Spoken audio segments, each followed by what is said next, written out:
malej dedine pod nebom plným hviezd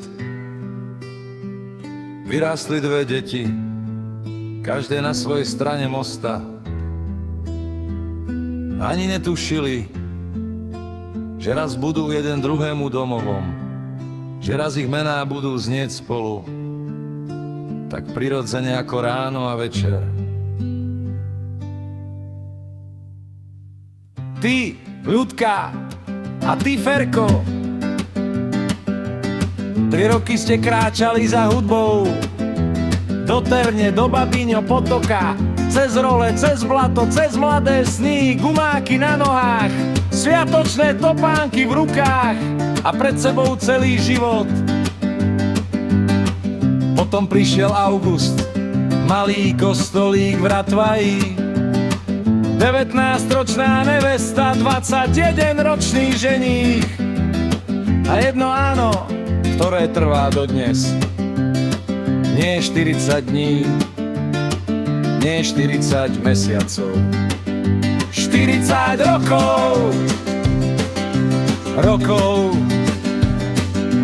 počas ktorých sa starý dom menil na domov, počas ktorých pribúdali steny, nábytok, spomienky a napokon aj 4 dcéry.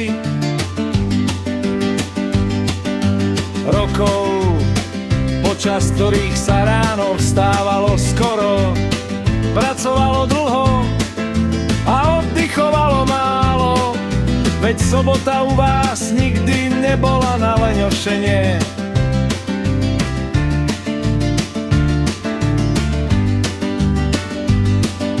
V záhrade bolo vždy čo kopať, na dvore vždy čo nakrmiť, v pivnici vždy čo uložiť na zimu. A predsa nám nikdy nič nechýbalo.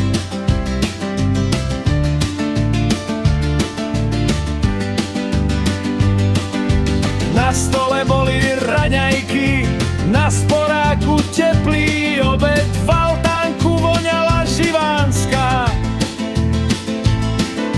a mamkine rožky chutili lepšie ako všetko na svete. Keď si išla do práce ešte pred svitaním, na stole zostal lístok,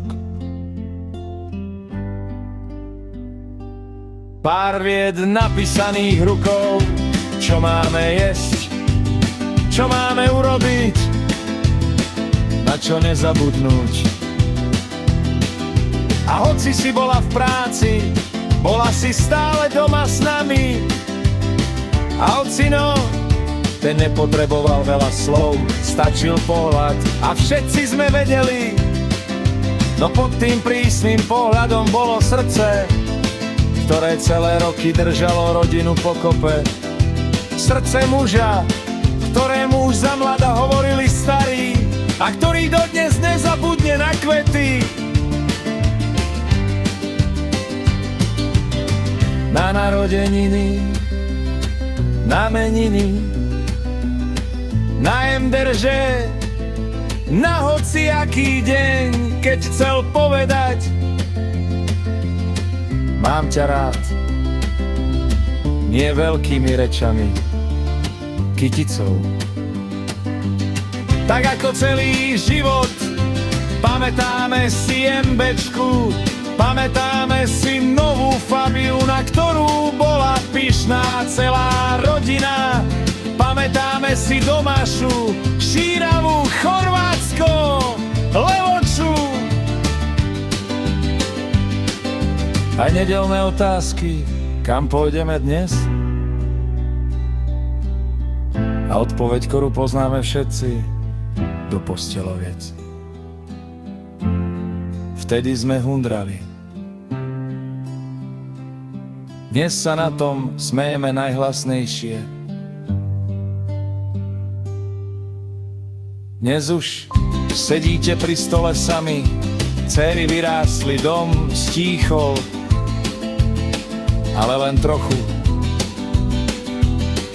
Lebo prišli zaďovia, prišli vnúčatá, prišli nové príbehy.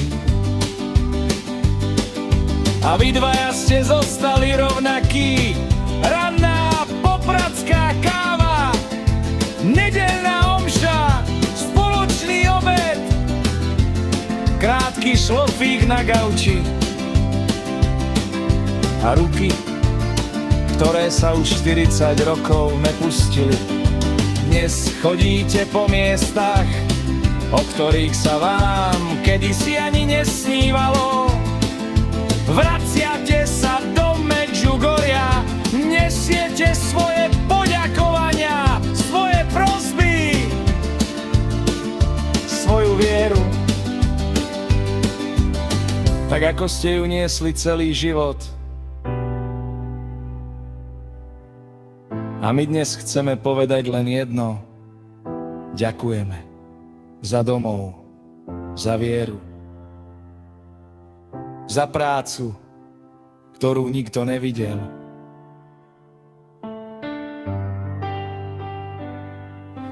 Za lásku, ktorá nepotrebovala veľké slová.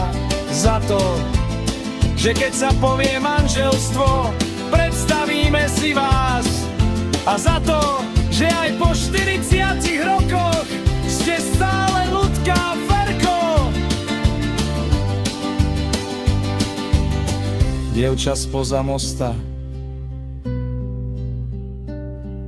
a chlapec, ktorý za ňou raz prišiel na diskotéke.